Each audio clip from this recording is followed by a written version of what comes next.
Sa isang mapanglo na lugar ng digmaan, 4 na matatapang na mandirigma ang humarap sa isang hari ng demonyo sa isang huling labanan na magpapasya sa kapalaran ng mundo.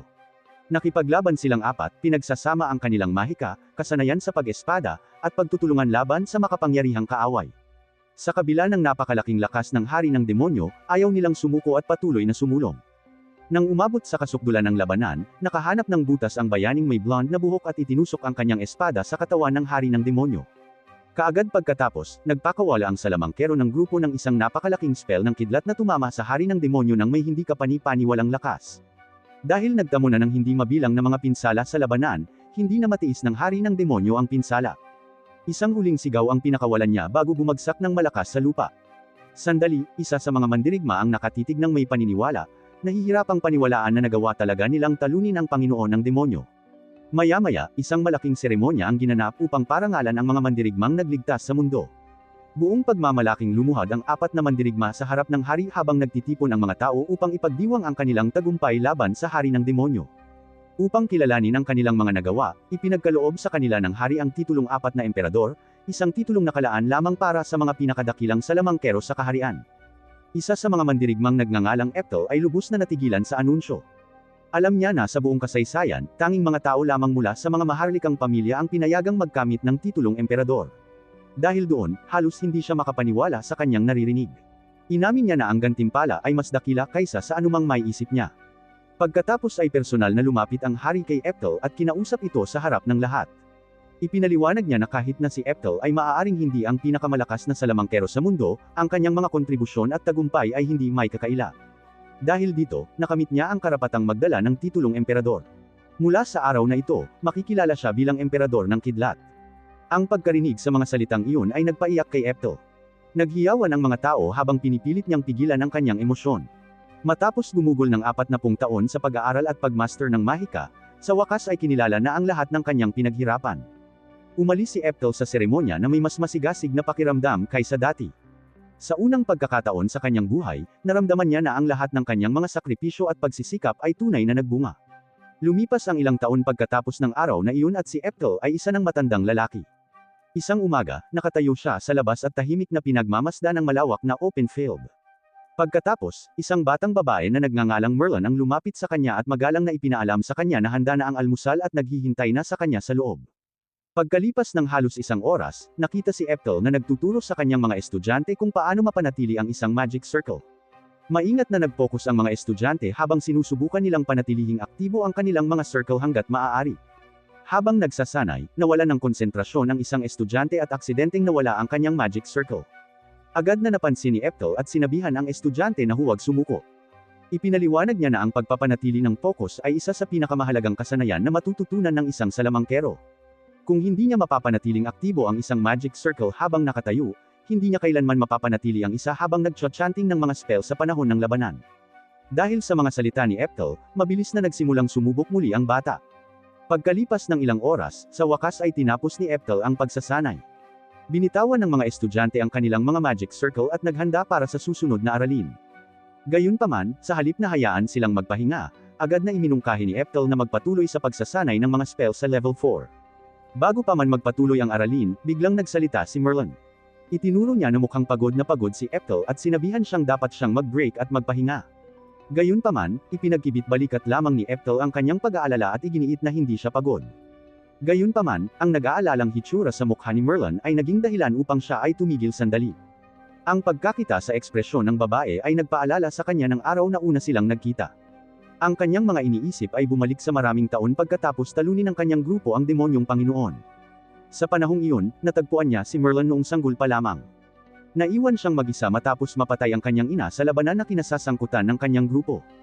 Ang pag-alala sa araw na iyon ay pumupuno kay Eptel ng pagkakasala. Tahimik niyang iniisip kung kamumuhian ba siya ni Merlin kung sakaling malaman nito ang katotohanan tungkol sa digmaan at matuklasan na nakapatay na ito ng napakaraming miyembro ng kanyang angkan. Pagkaraan ng ilang sandali, itinabi niya ang mga kaisipang iyon at ibinalik ang kanyang atensyon sa kasalukuyan. Sinabihan ni Eptel ang mga estudyante na ipagpatuloy ang pagsasanay ng kanilang level 4 magic. Bago pa man makapagsimula ang sinuman, muling nagsalita si Merlin. May kumpiyansang ngiti, ipinahayag niya na handa na siyang simulan ng pag-aaral ng level 6 magic. Tutal, isa siya sa mga pinakamahuhusay na estudyante ni Eptel. Hindi maiwasan ni Eptel na humanga sa kanyang kumpiyansa at ambisyon. Gayunpaman, malumanay niyang sinabi sa kanya na walang dahilan para magmadali ng ganito. Tiniyak niya sa kanya na matututunan din niya ang mga mas matataas na antas ng spell na iyon kalaunan, ngunit ngayon ay dapat siyang magtuon sa mga pangunahing kaalaman. Pagkatapos ng pagsasanay, nagtungo si Merlin sa kalaliman ng kagubatan ng mag-isa. Determinado siyang talunin ang halimaw na naninirahan sa loob ng isang kalapit na kuweba. Sa kanyang isipan, ang pagtalo sa isang napakalakas na halimaw ay magpapatunay na siya ang pinakamahusay na estudyante ni Eptel. Higit sa lahat, naniniwala siya na kung magiging sapat ang kanyang lakas upang turuan ng iba, sa wakas ay mapipigilan ni Eptel ang labis na pagtatrabaho at makukuha ang pahingang nararapat sa kanya. Sa kasamaang palad, agad na nagkamali ang mga bagay dahil ang halimaw ay mas malakas kaysa sa inaasahan ni Merlin. Di nagtagal, natagpuan niya ang kanyang sarili na tumatakbo sa kagubatan habang hinahabol ng isang napakalaking halimaw na parang lobo. Sinubukan na ni Merlin ang level 4 magic dito, ngunit wala itong nagawang anumang pinsala, na nagpapaunawa sa kanya na kakailanganin niya ng isang bagay na mas malakas. Nang mapagtanto ni Merlin na wala ng silbi ang kanyang mga karaniwang spell, napagdesisyonan ni Merlin na isa na lang ang natitira niyang opsyon. Sinimulan niyang bigkasan ng isang level 6 spell, kahit na hindi pa siya matagumpay na nakapagcast nito noon. Laking gulat niya nang gumana ang spell nang maglabas siya ng level 6 lightning bolt diretso sa halimaw. Niyanig ng pagsabog ang lugar at napuno ng usok at alikabok ang kagubatan at nakumbinsi si Merlin na sa wakas ay nanalo na siya. Pagkatapos, lumabas ang halimaw mula sa usok nang walang anumang pinsala. Bago pa man makareact si Merlin, hinampos siya ng nilalang ng may napakalaking puwersa.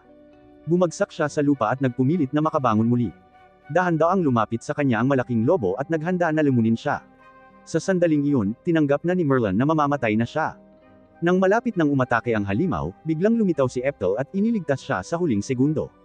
Agad siyang pinagalitan ni Eptel dahil sa pagpasok niya sa kagubatan ng mag-isa. Nahihiya, paulit-ulit na humingi ng tawad si Merlin. Sinabi sa kanya ni Eptel na mas marami siyang talento at potensyal kaysa sa iba pa niyang mga estudyante. Gayunpaman, binalaan niya itong huwag masyadong maging obsessive sa pagkakaroon ng kapangyarihan ng mabilisan. Kung susugod siya ng hindi nagtatayo ng maayos na pundasyon, ang kapangyarihang iyon ay madaling makakalusot sa kanyang mga daliri. Habang nag-uusap sila, biglang napansin ni Merlin na ang halimaw kanina ay buhay pa rin at nakatayo sa likuran ni Eptel. Gayunpaman, hindi man lang siya natinag. Nang hindi lumingon, mahinahon siyang nag-cast ng level 10 lightning spell. Isang malakas na kidlat ang sumabog mula sa kanyang katawan at agad na winasak ang halimaw. Nang gabing iyon, hindi mapigilan ni Merlin ang pag-uusap tungkol sa kung gaano kahangahangang hitsura ni Eptel noong iniligtas niya ang buhay nito. Ngunit kalaunan ay sinabihan siya ni Eptel na tumigil sa pagsasalita at matulog na. Sa wakas ay sumuko si Merlin at nagsimulang maglakad patungo sa kanyang kama.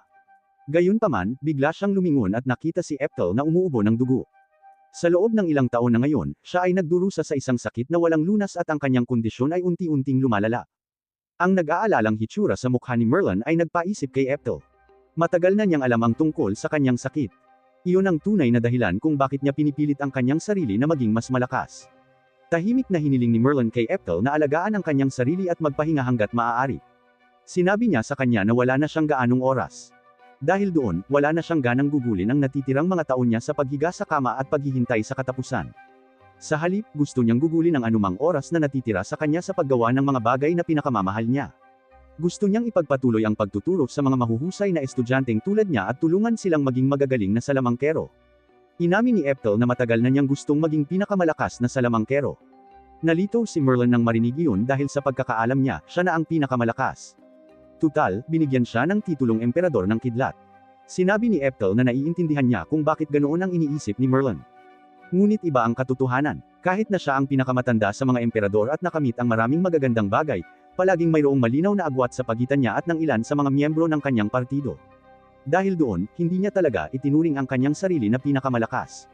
Kinabukasan, isa sa mga estudyante ni Eptel ang kumatok sa kanyang pinto at ipinaalam sa kanya na sa wakas ay natapos na ng Flame Emperor ang kanyang pananaliksik sa mahiwagang kakayahan. Dahil sa kuryosidad, binasa ni Eptel ang dokumento. Mabilis niyang natuklasan na nakahanap ang Flame Emperor ng paraan upang matukoy ang mahiwagang kakayahan ng isang tao. Ito ay isang bagay na pinaniniwalaan ng mga tao na imposible. Kaya, agad siyang pinuri ni Eptel bilang isang henyo. Dahil sa kagustuhang masubukan agad ang bagong pamamaraan, inilagay ni Eptel ang isa sa mga buhok ni Merlin sa loob ng isang test tube at isinagawa ang eksperimento. Ang mga kulay na lumilitaw sa loob ng tube ay nagpapakita ng lakas ng kanyang magical affinity. Ipinapakita ng mga resulta na mayroon siyang S-rank na kakayahan sa mahika ng hangin at tubig, na lubos na kahanga-hanga. Mayroon din siyang B-rank na kakayahan para sa mahika ng apoy at C-rank na kakayahan para sa mahika ng lupa. Dahil si Eptel ang nagpalaki kay Merlin mula pa noong sanggol pa lamang ito, masasabi niyang tumpak ang mga resulta ng pagsusulit. Bago ang pagtuklas na ito, kinailangan ng mga estudyante na gumugol ng mga taon sa pag-aaral ng mga pangunahing spell mula sa bawat elemento ng mahika. Pagkatapos lamang ng sapat na pagsasanay ay magkakaroon ng matibay na ideya ang mga guro kung ano ang natural na talento ng isang tao. Gayunpaman, sa pamamagitan ng bagong pagsusulit na ito, matutukoy nila ang kakayahan ng isang tao mula sa sandaling sila ay ipanganak. Gagawin nitong mas mahusay ang pagsasanay at makakatulong sa mga mahuhusay na tao na lumakas ng mas mabilis. Pagkatapos ay hiniling ni Eptel na subukan mismo ang test.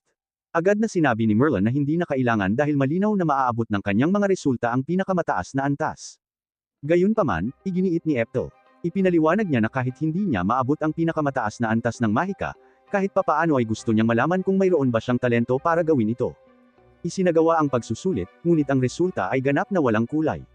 Sinuri ng isa sa mga estudyante ang mga tagubilin at ipinaliwanag na ang resultang walang kulay ay nangangahulugan na ang tao ay walang anumang kakayahang magical. Mabilis niyang idinagdag na maaaring may pagkakamali dahil si Eptel ay isa sa pinakamalakas na salamangkero na nabubuhay. Sandaling nawala sa sarili si Eptel. Hiniling niyang isagawa muli ang pagsusulit. Inulit ito ng mga estudyante ng ilang beses, ngunit hindi nagbabago ang resulta. Bawat pagsusulit ay walang kulay. Habang nakatitig siya sa mga resulta, unti-unting naunawaan ni Eptel ang isang bagay. Naalala niya kung paano ang pag-aaral ng mahika ay palaging mas matagal kaysa sa iba. Naalala niya kung paano siya palaging nalalampasan ng ibang mga emperador sa kabila ng lahat ng kanyang pagsusumikap. Sa unang pagkakataon, napagtanto niya ang katotohanan. Ang dahilan kung bakit siya palaging naiiwan ay dahil wala siyang anumang kakayahang magical. Lubos siyang nasira ng realisasyon. Nagsimula siyang umubo ng malakas at sumugod si Merlin upang tingnan siya. Kalaunan, kumatok siya sa pinto niya at sinabing gusto niya itong dalhan ng tubig, ngunit sinabihan lang siya ni Eptel na huwag lumabas. Nakahiga mag-isa sa kama, pinag-isipan niya ang kanyang buhay. Naalala niya ang pangarap na dinala niya sa loob ng maraming dekada, na naabot ang pinakamataas na antas ng mahika. Ngayon, ang pangarap na iyon ay tuluyang nawasak. Gaano man siya kahirap magtrabaho, hindi niya kailanman naranasan ang talentong kailangan upang maabot ang layuning iyon. Ang pagkadismaya ay lalong lumala.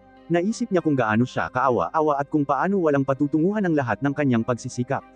Bigla siyang inatake sa puso. Sa sandaling iyon, isa sa kanyang mga kasanayan na tinatawag na pangalawang reinkarnasyon ay gumana. Ang kanyang mas batang sarili ay lumitaw sa isang kakaibang walang laman na espasyo at natagpuan ang kanyang sarili na nakatayo sa harap ng isang banal na nilalang. Sa pagtingin sa paligid, sinabi niya na mahigit 50 taon na ang lumipas at inamin na tuluyan na niyang nakalimutan ang tungkol sa pangalawang reinkarnasyon. Kinausap niya ang nilalang at ipinaalala sa kanya na dito sila unang nagkita pagkatapos niyang mamatay sa ibang mundo noong unang panahon. Sinabi sa kanya ng Diyosa na sa wakas ay dumating na ang oras para sa kanyang pangalawang reinkarnasyon. Bago siya paalisan, ipinaalala niya sa kanya na maaari siyang pumili ng 2 bonus na kasanayan. Nagrekomenda siya ng isang kasanayan na tinatawag na 2 times growth na magbibigay daan sa kanya upang umunlad ng doble ang bilis. Gayunpaman, tinanggihan ni Eptel ang alok. Sinabi niya na sapat na ang mahiwagang kaalaman na taglay na niya. Kung bibigyan siya ng sapat na oras upang magtrabaho ng gusto at umunlad, hindi na niya kailangan ng anumang espesyal na kalamangan. Humanga ang Diyosa sa kanyang sagot. Ngumiti siya, binati siya ng good luck, at ipinadala siya sa isang bagong mundo. Maya-maya pa, nagising si Eptel sa katawan ng isang batang lalaki. Bigla siyang umupo ng tuwid habang bumabalik ang mga alaala sa kanyang isipan. Naguguluhan pa rin, bumababa siya at agad na sinalubong ng kanyang ina, na mainit na niyakap siya at sinabing handa na ang almusal. Habang kumakain siya kasama nito, patuloy na bumabalik ang kanyang mga alaala hanggang sa tuluyang maging malinaw ang lahat. Napagtanto niya na ito na ang kanyang ikatlong buhay. Determinadong huwag sayangin ang pagkakataong ito, nangako si Eptel sa kanyang sarili. Sa pagkakataong ito, makakabisado niya ang mahika kahit ano paman. Sa kasamaang palad, natuklasan niya agad na wala pa rin siyang kakayahang mahika sa bagong buhay na ito. Ang balita ay sumira sa kanyang mga pag-asa at nagsimula siyang maniwala na muli siyang malilimitahan sa level 10 na mahika, tulad ng dati. Isang araw, habang nakahiga sa isang bukid at iniisip ang kanyang kinabukasan, bigla siyang nakarinig ng malakas na ingay. Pagtingala, nakita niya ang isang galit na dragon na lumilipad sa kalangitan habang desperadong hinahabol ito ng isang grupo ng mga kabalyero. Nang walang pag-aalinlangan, sinimulan silang sundan ni Eptel. Gayunpaman, mabilis siyang tumigil at naalala na siya ay 4 na taong gulang pa lamang. Wala siyang makatutuhanang magagawa sa kanyang kasalukuyang katawan. Habang pinapanood niya ang dragon na lumilipad palayo, naisip niya ang mga level 10 spell na nilikha niya noong nakaraang buhay niya. Halos hindi sinasadya, pinagdikit niya ang kanyang mga daliri at sa kanyang pagkabigla, agad na gumana ang spell. Isang malakas na pagsabog ang bumaril sa kalangitan at direktang tinamaan ang dragon, na nagpabagsak sa napakalaking nilalang sa isang atake lamang. Nakatitig si Eptel nang hindi makapaniwala sa nangyari. Ngunit sa wakas ay nalaman niya ang katotohanan. Kahit na siya ay muling isinilang sa isang bagong mundo, taglay pa rin niya ang parehong mga kakayahan at kapangyarihan na taglay niya noong kanyang tugatog sa kanyang nakaraang buhay.